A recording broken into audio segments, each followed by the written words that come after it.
I've been a distant fan of survival games for a while now, and of course I've dabbled in the occasional Minecraft, I've been there for Castle Miner Z, I finished Subnautica, and I was there for The Forest, but they never genuinely stuck with me. Maybe it was because a lot of them I never played with friends, maybe the story wasn't there for me, or maybe the survival elements weren't too simple or complex enough, or whatever it was, but that all changed once I booted up Dune Awakening. And Dune Awakening is the game that I never thought I would love as much as I do, with interesting lore, funny moments, big worms, and much more. It's no surprise that most of the community feels the same way. And when I first saw the trailer and reveal of Dune Awakening, I was skeptical. I was sure that this game would turn into the second coming of New World, where most of the time you'd be resource gathering with no other engaging content to play, where you would have to grind as hard as you can in order to reap the rewards of late game content rather than just going at your own pace. And boy, I was wrong. Dune Awakening is a survival RPG MMO light that takes place in the Dune universe on the planet Arrakis. The basis of the game goes as follows. You meet with the Bene Gesserit and create your background, and after this, you get dumped on Arrakis and follow this mysterious character around until you get your bearings, and then you're on your own to finish the remaining quests. It's the best description I can come up with without spoiling the game.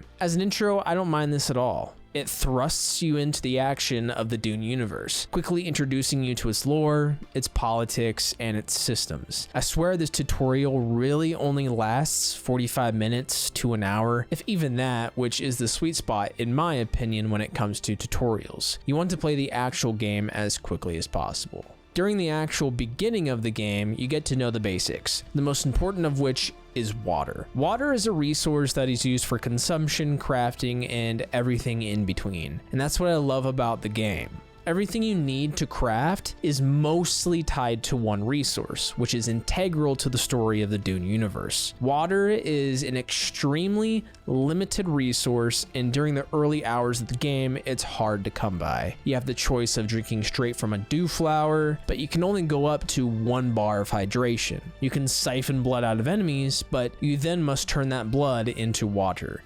Or you can risk a debuff and drink the blood straight. This is the only resource you have to consume in the game to survive. This makes things simplistic, which I want in a survival game. Games like Green Hell makes things like sim-like, and I guess that isn't my style. I hate to micromanage everything. The complication comes from the resources used with other systems. Water is also used for crafting certain metals, items, weapons, almost everything. This gives the player a sense of choice. Do you use the remaining water to put in your leader Jean for a journey you're about to embark on, or do you use it to turn iron into steel? During my first time playing, there has been plenty of items where I mass produce steel for certain items. Then when I was about to go on a journey across the map, I come to realize I have no water to take with me, so I have to wait an extra 10 minutes to turn that blood that I have into water or find some dew plants to harvest. It's a balancing act, a system designed right, and it makes it addicting. You can also craft different machines to produce water, which lightens up the load a bit.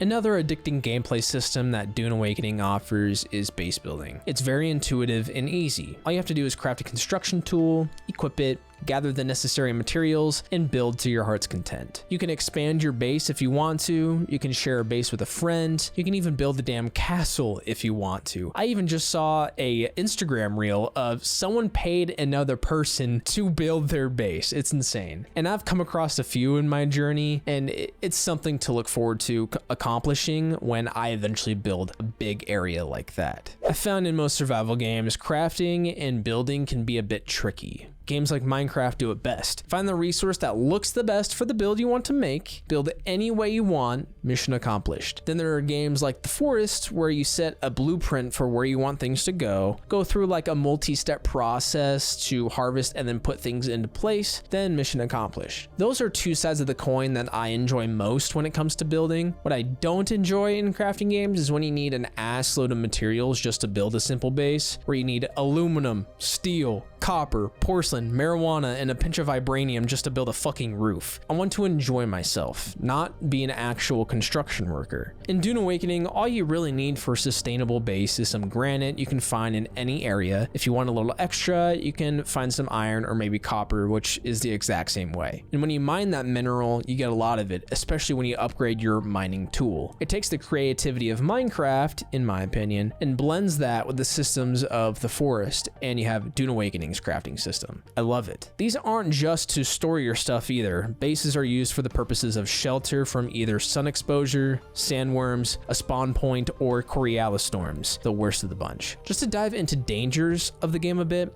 a sandstorm is what you think it is. Your movement's lowered, you take damage, and if you stay in the storm long enough, you die. With these though, you drop your loot and you can pick it back up right after you die. You just have to go to that location. It's like a little skull on the map. For a Coriolis storm, it's more dangerous, as in you lose everything in your backpack and you can't get it back. And this goes for getting eaten by the sandworm as well. This gives the player a reason to look at the map and lay out how their journey will take place. I love the planning aspect in games. It gets you thinking hard about what you need to take, what you need to avoid, and so forth. There have been a few times where me and my friend were trying to get from the southern part of the map to more northern. We didn't really plan this out. We were following the waypoint on the compass. I was following him in my sand bike, and right when he crossed into a safe rocky area, it was like a big slope. I immediately got ate by the Alaskan bullworm. Like, I was so close to where the rocks were. And I mean, that's my luck in this game. But that's what happens when you don't plan out your trips. You risk dying and all your loot is lost for good. And during that time, I had valuable resources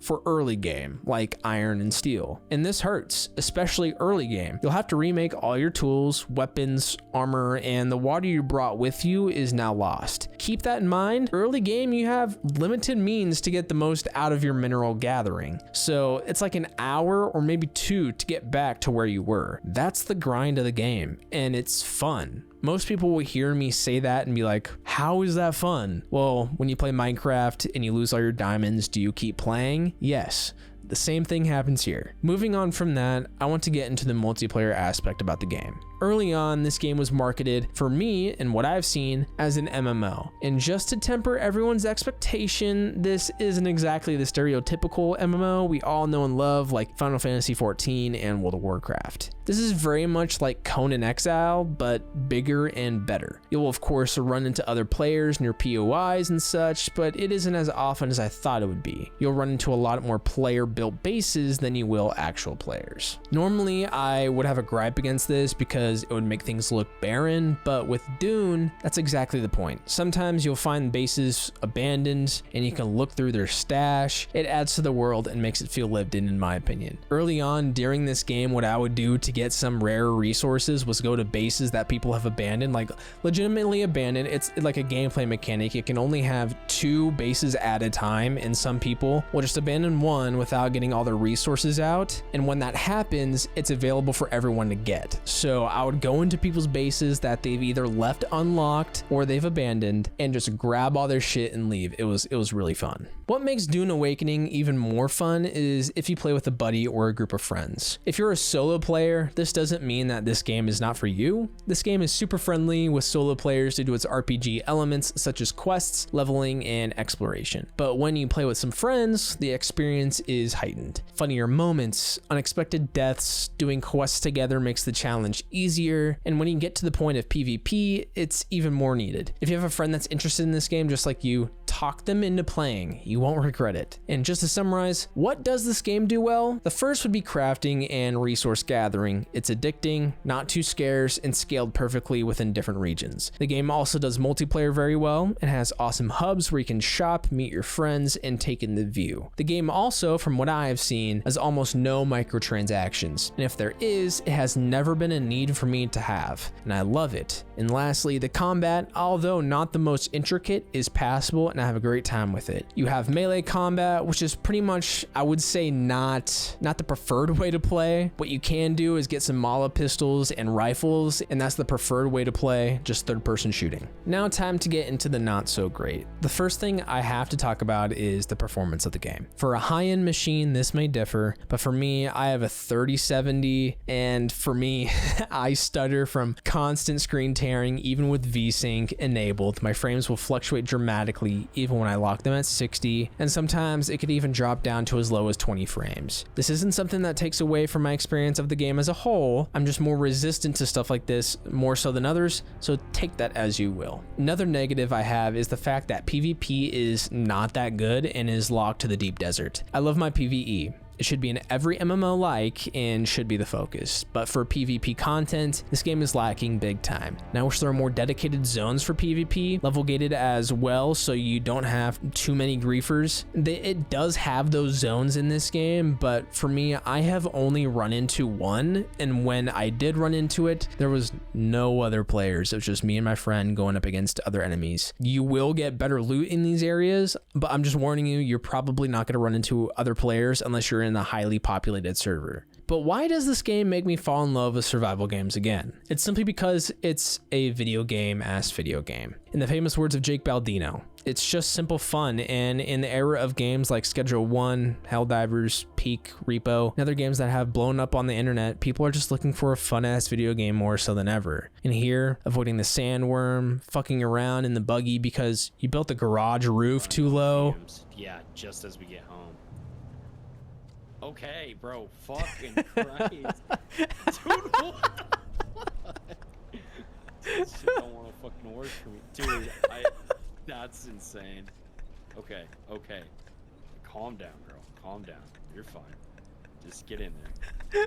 You want to get eaten by the fucking storm? I'm so mad. Fix this fucking house, Wyatt. Just drive in, bro.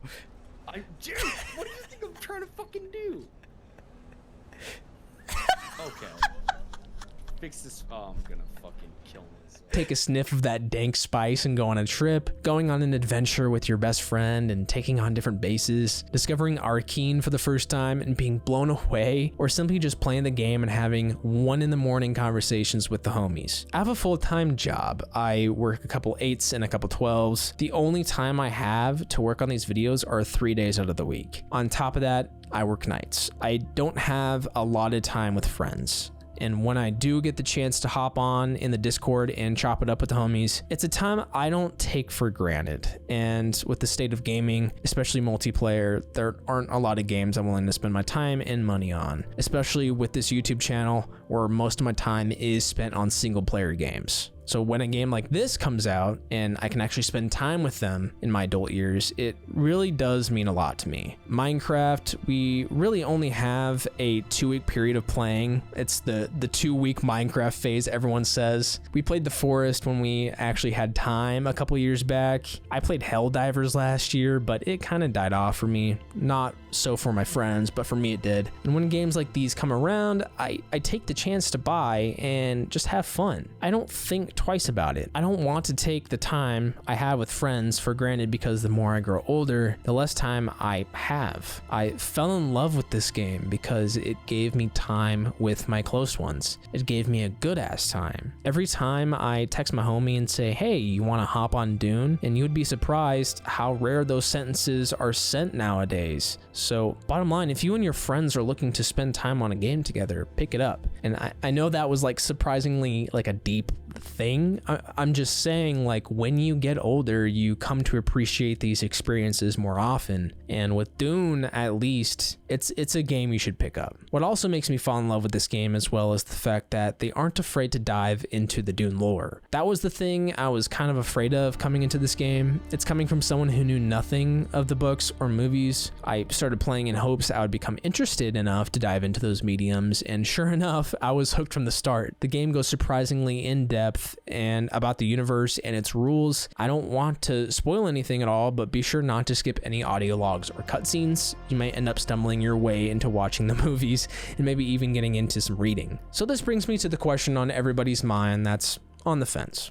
Is this game worth $50? The answer is an overwhelming yes. It should be worth 60, in my opinion, in an age where video game prices are just going up and up, more games being less deserving of that title. Seeing a product like this that exceeds its price significantly, it just makes me have hope again in the industry. It just makes me have hope that at least some developers, studios, and publishers have an understanding about the industry they're working in. As of recently, we have seen the news about Xbox laying off a solid number of people, as well as the cancellation of abundance of projects just to redistribute that money into AI, as well as Nintendo, for whatever reason, setting the market by charging $80 for Mario Kart. The industry is a sickening place right now, and for devs and players. But games like these give you hope that not everything is bad, that there are at least some games worth your time and money, and for me, and hopefully you, Dune Awakening is one of them. So just some final remarks. Dune Awakening made me love survival games again. Honestly, multiplayer gaming in general. Get this game and tell your friends to play it with you. You won't be disappointed. And that brings me to the conclusion.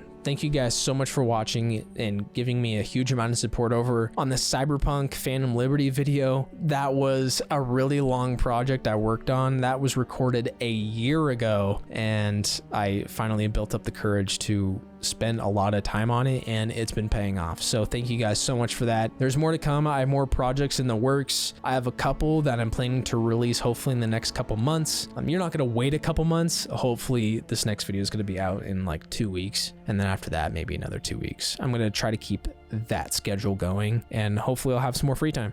So thank you guys so much for watching. Thank you for watching this short video, and see you later.